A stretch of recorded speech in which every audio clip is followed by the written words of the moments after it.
She seems like a nice lady. She doesn't control who's our head coach. So I just said, there is a reason why. But I'd rather not say. I appreciate your work, Jen. She said, no problem, Mr. Beecham. If you change your mind, my number is still the same. I said, thank you, Jen. And unless Jim Boylen is fired in the next couple months, I will not change my mind. I won't. There's no reason to go to a Bulls game if this is the way we're looking.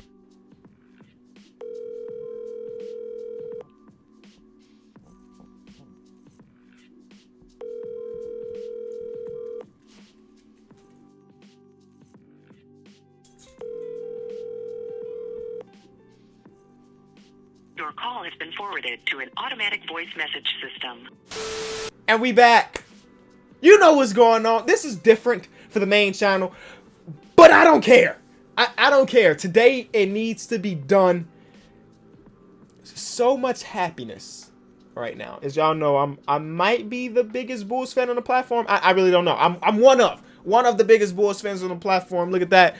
I put the Zach LaVine here over D Rose, but you know D Rose is because he's Bulls. Today is the happiest I've been as a Bulls fan since this dude said, "Why can't I be MVP?" Today is one of those monumental days in Bulls history. We finally got rid of Jim Boylen. After all the tweets, after the diss track, ratioing the Chicago Bulls Twitter account, it's over. The reign of Garpax and the reign of Jim Boylen is no longer. I could cry tears of joy. I could cry tears of joy. And yes, you're right. I did call Jen earlier. She didn't answer. It's still pretty early. She's probably not in the office. But if you don't know who Jen is, she is one of the ticket representatives for the Chicago Bulls. She had been calling me like every couple weeks, basically asking if I wanted to renew my season tickets as a Chicago Bulls fan.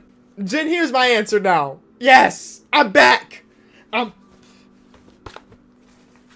back. Oh, I'm back.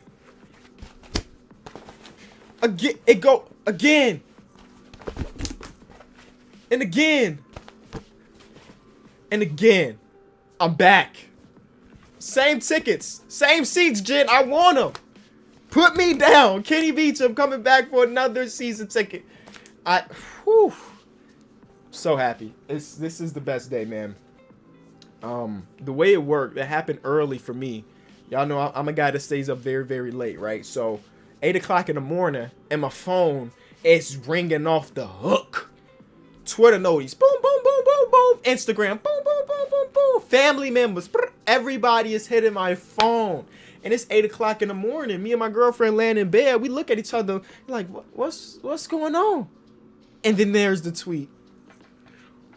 It had become a reality. See, I had a few dreams over the past week where this exact thing happened. Where my phone was blowing up. I look at it and saw Jim Boylen was fired. And then I wake up and it was all a dream. But it's real, y'all. It is the real deal. And if you're outside Chicago, you're not a diehard Bulls fan, you probably don't really realize how big of a deal this is for us. We had these two guys in our front office that were making the wrong moves here and there, wrong signings, all of that. They're gone. And now this coach that was the main reason, one of the main reasons for our lack of success last season is gone. I mean, if you're outside of Bulls Nation, you may have seen something here or there where you're going against the Bulls and you realize that we're down by 20 and Jim Boylen is calling a timeout, or his rotations being so trash. You saw the clip of Daniel Gafford getting injured and Jim Boylen didn't want to use one of his timeouts to tend to Daniel Gafford's injury. I mean, but if you're literally just a fan of this channel, you know that this day is one we've been waiting for a long time. So I cannot express to y'all how happy I am that this is where we're at. We have a guy in Carney Shovas, and I still don't know if I'm pronouncing his name right, but I'm just going to keep going with Carney Shovas, who knows what the heck he is doing. You know, he knows what the heck he's doing. If you don't know who he is, he was a part of what the Denver Nuggets has now. That bright future team, that current one of the best teams in the league, that Denver Nuggets team, he played a big part in the drafting, all the trades, and all of that that's with the Denver Nuggets. He's here now, you know? and he completely got rid of everything. You know, he got him a general manager that he really liked. We're still looking for an assistant GM, if I'm not mistaken. If that's the case, Bulls, you got my number. You got my number. And now we're looking for a coach. There is a source that I saw on my timeline a bunch over the past couple weeks. In one of my rant videos, I was talking about how this source has said that the Bulls didn't plan on firing Jim Boylen for financial reasons. That source is blocked on Twitter now. I don't believe anything that comes out of your mouth anymore. I don't. Because he had me thinking Carney Shovas was about to be another puppet for the Reinsdorf family to get what they want. But no, Carney Shovas came in. He let Jim Boylen stay for a little bit. He probably did a few interviews, phone calls here and there. But then he came to the realization that now Jim Boylen's he's not a good NBA coach. And you know what? Jim Boylen might be a great assistant. Jim Boylen might be a great assistant coach. But as a head coach, no sirree. So since this has happened 2 hours ago, people have been hitting me up like, Kenny, who do you want to see the Bulls hire? And what do you look at the future for the Chicago Bulls to be? First question, who I want the Bulls to hire, I don't really know. I trust Carney Shovas at this point. But the guy that had always been on my radar since he had been fired, or he was no longer a head coach, was Kenny Atkinson. Kenny Atkinson was coaching one of my favorite teams of the past 5 years, and that was that Brooklyn Nets team that made it to the playoffs out of nowhere, that had D'Angelo Russell. And the reason why I really liked him then was I'm not really paying attention to the X's and O's because I don't get that deep into it, but the type of culture that he had built there in Brooklyn. Think about it this way. That Brooklyn Nets team made it to the playoffs and they weren't expected to first. But they had 4 or 5 guys on that team that were about to be free agents. And they didn't complain about anything. They were sitting on the bench and dancing when D'Angelo Russell's hitting shots. That's something you don't see because usually when you have players about to be free agents, they want their minutes, they want their shots because they got a paycheck coming up. They want to show their value. But something about Kenny Atkinson had these dudes on the end of the bench going crazy. Bro, you might not get another NBA contract and you dancing because of that. Yes, I want that type of culture here in Chicago. I want it to be team-oriented. Though D'Angelo Russell was a star of this team, this was a team that was very, very team-oriented where it seemed like they ride and died for each other. Jared Dudley was in the game and punching people, pushing people, and they were riding for Jared Dudley even though they knew this was his last season in Brooklyn and his knees weren't working anymore. I need that type of culture here in Chicago. Chicago's one of the biggest markets in the NBA, y'all. And the biggest free agent signing we've had has been like an aging Pau Gasol, even though I think he ended up being like a 2-time All-Star for us, but Pau Gasol and Carlos Boozer. And that was the year that we was going to get LeBron. We could have got Melo. We could have got this and that. We ended up with Carlos Boozer. And though Boozer had a couple good years here, he ain't no LeBron.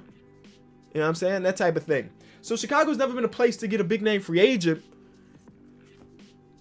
Why not now?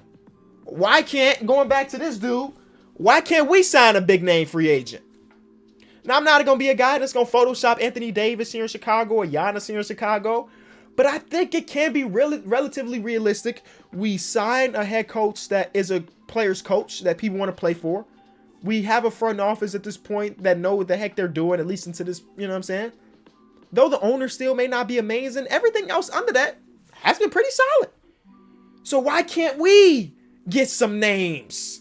I don't know. Now my hair is bothering me. And about the roster, Kenny, what type of trades, this and that you want to see? Doesn't matter. I've said this on podcast before. If you ain't been listening, I recommend that because it's a banger.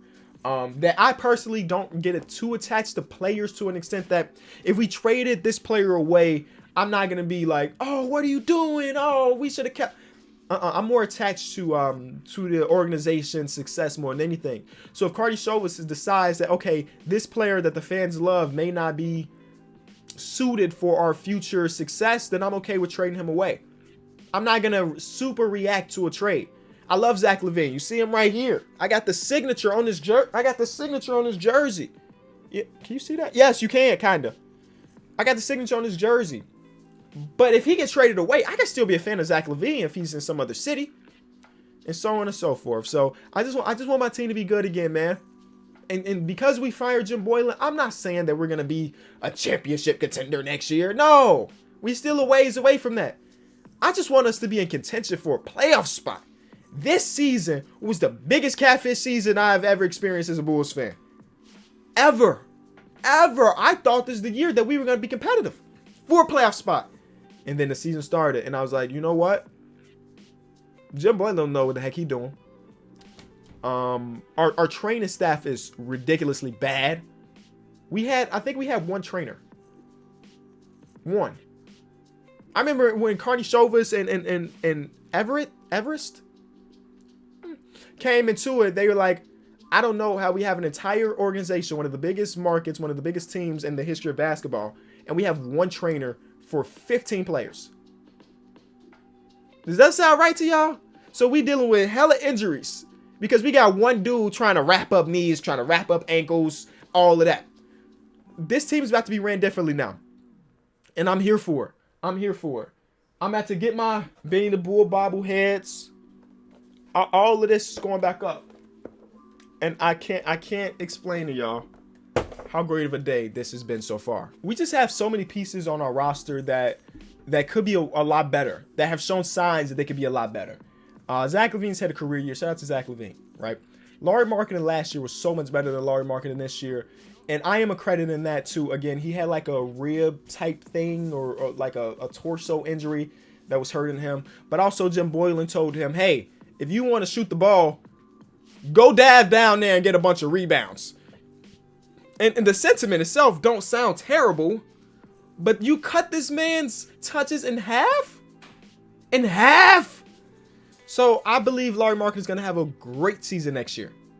Great season. Because we're going to hire a head coach that look at Lauri Markkanen and be like, wait, this dude is more than a spot-up shooter. Y'all remember last season Lauri Markkanen was dunking on Vucevic and staring him down? He could be that. Especially since he put on that some more muscle weight.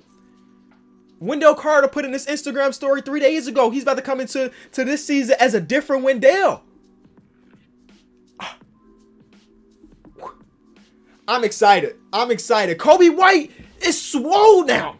Swole, like legitimately. Well, I don't represent that word, but he's bulky.